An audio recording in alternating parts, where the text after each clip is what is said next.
We cannot get lured into a moment believing that it's just about getting the information that you need. It's about how you take that information and leverage it into the human interaction that sparks idea, debate, disagreement, etc. Hi, I'm Lidia Fonseca, Chief Digital and Technology Officer at Pfizer.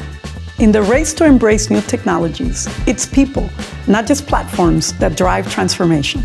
Today on The Power of Knowing, I'm joined by Edith Cooper, Wall Street veteran, the first Black woman to make partner at Goldman Sachs, and co-founder of Medley, a career development and group coaching platform she launched with her daughter, Jordan Taylor.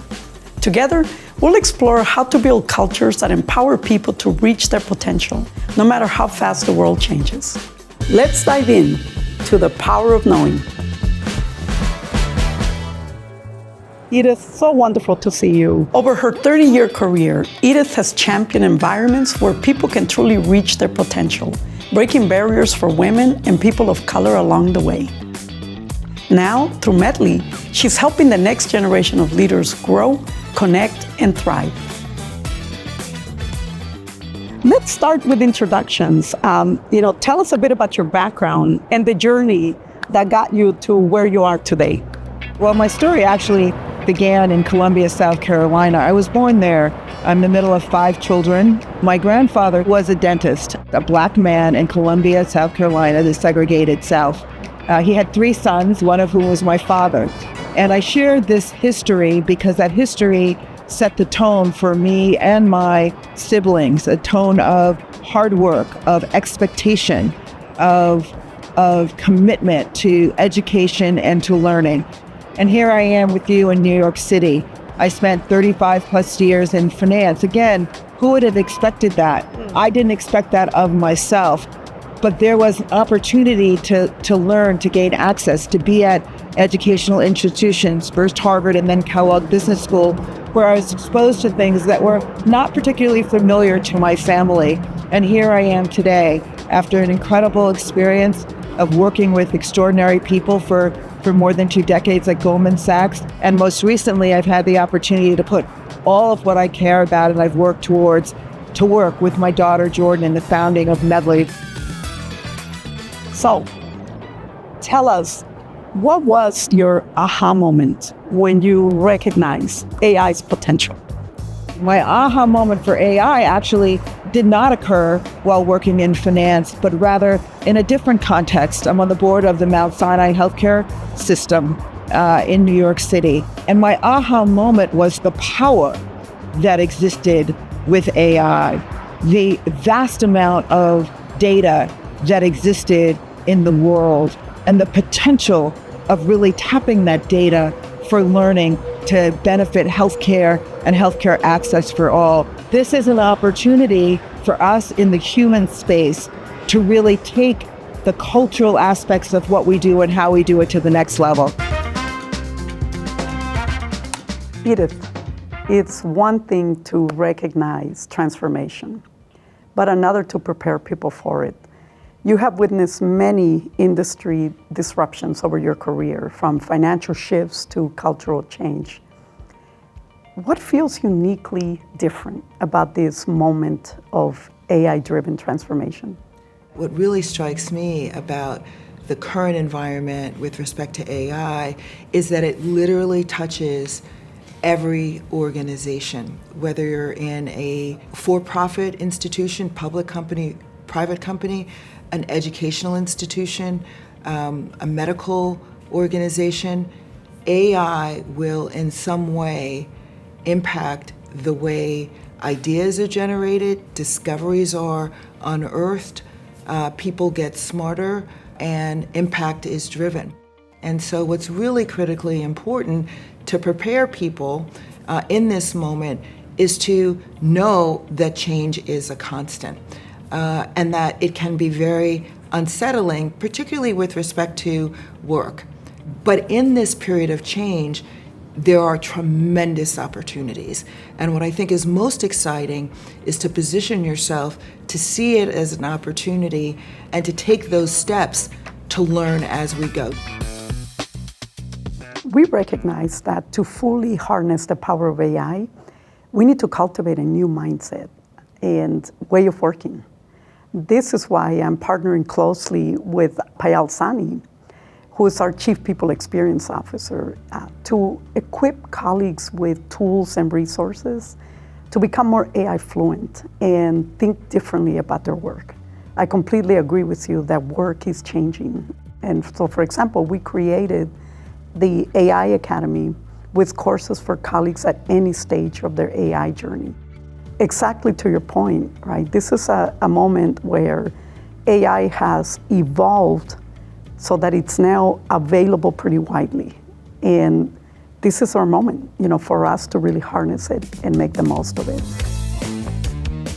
Given the pace of technological change, especially with AI, how do you help leaders think about the skills and capabilities they need so that they can stay competitive and be more future ready?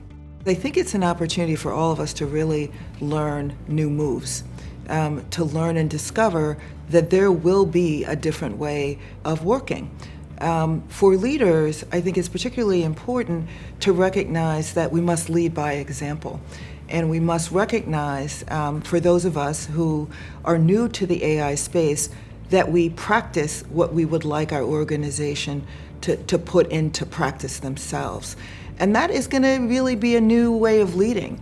It's going to perhaps lead to moments of vulnerability, where if you didn't have a path that exposed you to technology deeply or AI specifically, you've got to put yourself in situations where you can learn. The learning curve is not just simply for those who are doing the work that's going to be disrupted, it's for all of us. Many of us came along in a generation where knowing how to get the information was a sign of excellence. Figuring out where that piece of information was that no one else had, and mapping it out so that you could create patterns that no one else would see, and being able to crystallize that into a point of view. Think about what I just described. How much of that now is really going to be readily available with some of the tools that are available in the AI space? So is the discovery of information as important? Perhaps not. Is the synthesis of information? Maybe not. Is the understanding and interpretation of what's being presented to you still important? I would say it's even more important. And then equally as important is what you do with it then. Because at some place on the work stream, there's another human being. And you've got to figure out how to get people to have those learning, discovery, innovation, conflict, debate experiences that lead to the best ideas. Bringing information together is no longer a differentiator, but it's going to be, indeed, the critical thinking about what does it mean. Yes, exactly. And then how can you apply it to grow businesses.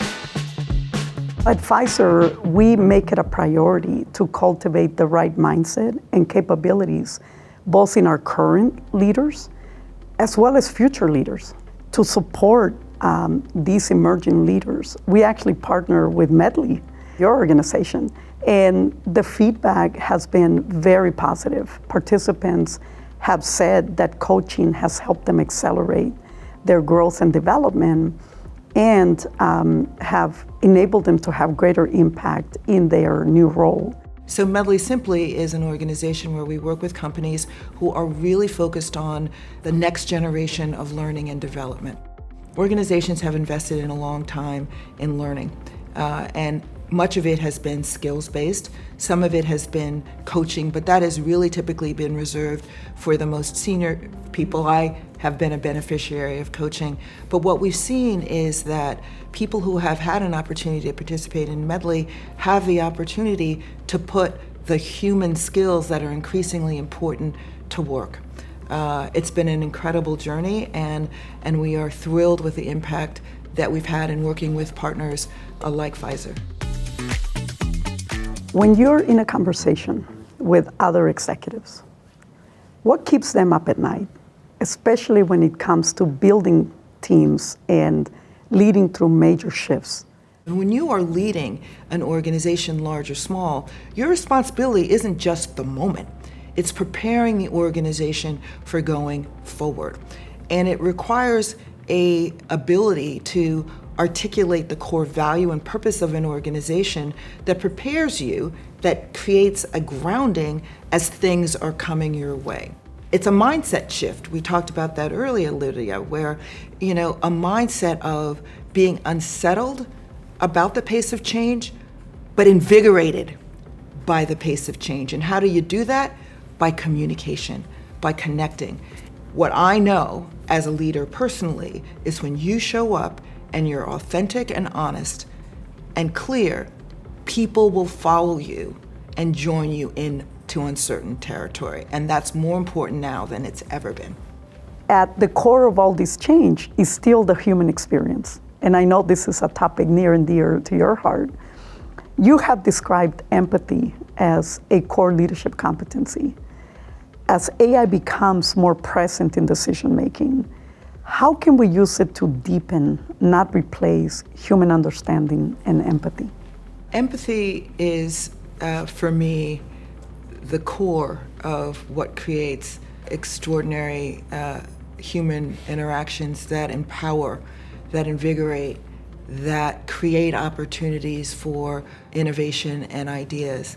So what does empathy mean to me? It means creating environments where you really make an intentional effort to understand what it takes to really engage with someone. And so one of the things that I think is hugely important and an important signal of empathy is really knowing that the best ideas for applications of AI are actually going to come from people who are going to be most impacted by them. And so creating environments where people can come forth with ideas, giving people agency around determining what their jobs will look like.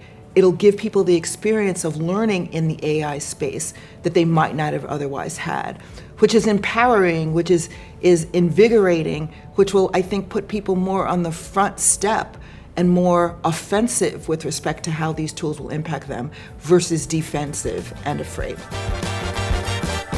Can you share with us an example of AI being used effectively to improve team dynamics, whether that's building trust or improving collaboration? We know, and there's a lot of science with respect to what creates strong group dynamics. Cohesion is the term that's often used. And I know, in my experiences, that organizations spend an exorbitant amount of time recruiting individuals and then testing those individuals to see whether they will be productive and be part of a good ecosystem, whether that's a group, a team, et cetera. And so what we've learned in Medley is that by applying some of the AI tools that are readily available, we can get to examples of what strong groups would look like so much quicker. Your work with Medley is all about building stronger people and stronger communities. I love that, by the way, because I do think communities, it's something that, especially with a more technology-driven world, I think we all want more of that connection and more of that community. I would love to talk about how that shows up in organizations. What role does community, both internal and external, play in helping teams adapt and thrive during disruptive periods? We cannot get lured into a moment believing that it's just about getting the information that you need.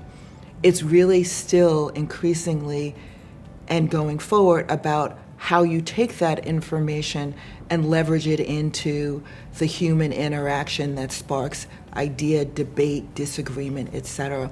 If we all move to a model of engaging with whatever our chat bot is, and we use that solely as a way to get what we needed, where are we going to get the idea that we never thought of? It really is a reflection of you. It's looking in the mirror at you. And would a CEO ever say, I'm best when I don't talk to anybody, where I don't pay attention to what it's going to take to get a customer, when I don't understand the changing demographic of the consumer, when I'm not thinking, no one would ever proclaim that they don't need to understand human behavior. And so what I think is really exciting as an opportunity, Lydia, is that we recognize how smarter we are and should be leveraging these tools, which should give us more intentional time to be present and intentional with other human beings. Leave more time for that critical thinking, for connecting the dots, Yes. for looking around corners and for seeing what's next. And right? for knowing that we all learn, I think, best in interacting with other humans. I'm a reflection of the human beings that have touched my life. Another thread that runs through your work is the idea of building organizations that are not only innovative, but also inclusive. What ethical considerations should companies be paying closest attention to, especially pertaining to bias and representation? I think that we must really start with the assumption that there are going to be challenges and to be on the outlook for them, particularly as it relates to bias. If you look at the past and use that solely as an indicator of what organizations should look like, who we hired, where we hired from, what led to success, we would not be the great society in many ways that we are. I would also say we all have seen the challenges of looking at things through narrow lenses. Healthcare is a perfect example of that.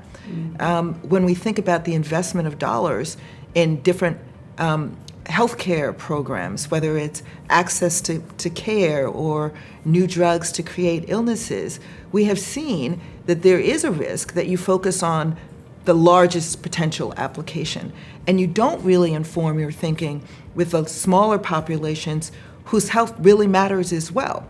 And so we have examples of what happens when we get too narrowly focused, and we've learned from those examples, and we invest in ensuring that there's equitable access to ideas and innovation and investment.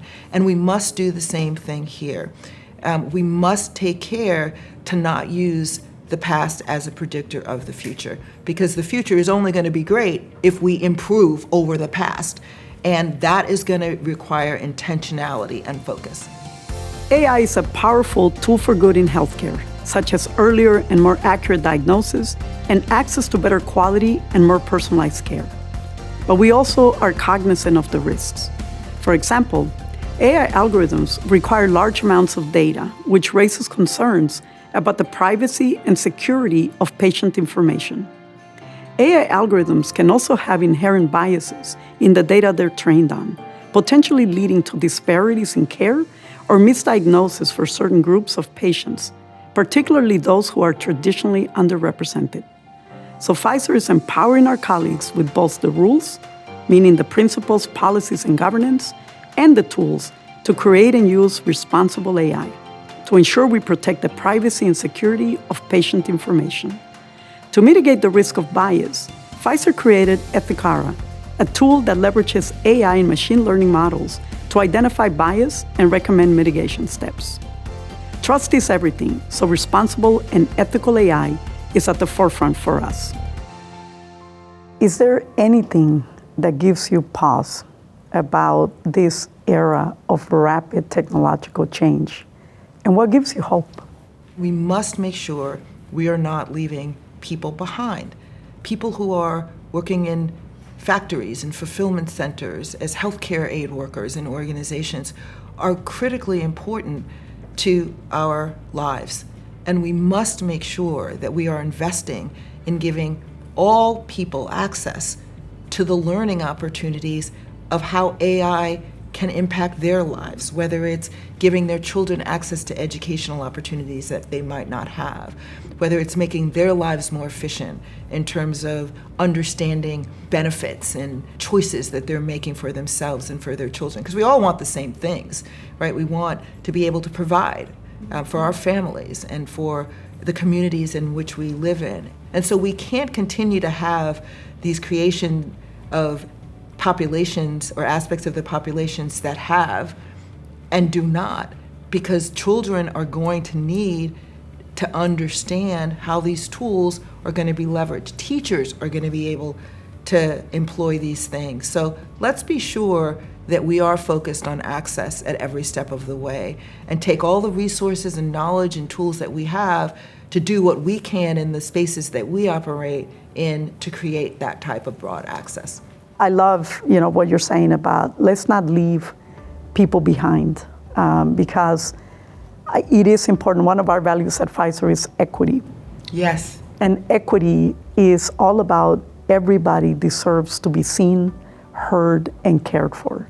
And so we feel a responsibility to make sure that people, wherever they are in the world, wherever they are in income or education or geography, that they have access to our medicines and vaccines, because we know that with that access, it's going to mean, that they're seen and they're heard and they're cared for. And that leads me to the answer to the first part of your question, which is what am I optimistic about? I'm optimistic because of what you've just described. Pfizer is focused on the responsibilities that you have to humans around the world. And I think that that is going to be incredibly important and gives me optimism that, we're not just blindly marching forward AI every day all the time, but great institutions and great leaders like yourself are thinking about the why and how can we make sure that we are incorporating everyone's perspective and security with respect to all the information that we have. It's very exciting to me. Edith, we've covered a lot of ground. I've enjoyed As the we conversation always do. tremendously. So let's finish with a broad question. When all is said and done, where do you believe AI can improve our lives in the future? I think it will help us get our day-to-day done more efficiently. It'll help us get smarter, and it will help us be more mindful, actually, about what it really means to show up as a real human that just doesn't exist as an individual, but lives in an ecosystem where our individual value system is really also defined as our capacity to engage and connect with other humans. Thank you so much. What a fascinating conversation with Edith Cooper. On this episode of The Power of Knowing, we learned that it is important to lead by example. Today's leaders must model curiosity and vulnerability, stepping into new technologies and ways of working. As Edith puts it, we must lead by example and practice what we want our organizations to do. We discovered that critical thinking is the new superpower. Summaries and bringing information together is no longer a differentiator. The real value comes from interpreting, applying, and debating ideas. In other words, the focus is shifting from what you know to what you do with that knowledge. Edith reminded us that empathy and inclusion are at the heart of human-centered AI. AI frees up more time for us to have deep, meaningful, and uniquely human connection that drives innovation. In these fast-moving, uncertain times, it is especially important for leaders to spend even more time with people. When you show up and you're authentic and honest, people will follow you into uncertain territory. We discussed the importance of giving people agency over their future. The best ideas for applications of AI are going to come from the people most impacted by them. Giving people agency around determining what their jobs will look like is empowering and invigorating. This approach turns the threat of change into an opportunity for growth and puts people on the offensive rather than the defensive. Remember, it is our responsibility to not leave anyone behind. As leaders, we must ensure access, opportunity, and support for all, across roles, backgrounds, and geographies. The future of AI in leadership is inclusive, intentional, and focused on lifting everyone up. This is particularly critical as AI is capturing information on the way things have been done. We must take care not to use the past as a predictor of the future, because the future is only great if we improve on what came before. Thank you for joining us on this episode of The Power of Knowing. As AI transforms every corner of our world, we're reminded that true leadership means embracing change, leading with curiosity, and putting people first, because empathy and inclusion are fueling innovation.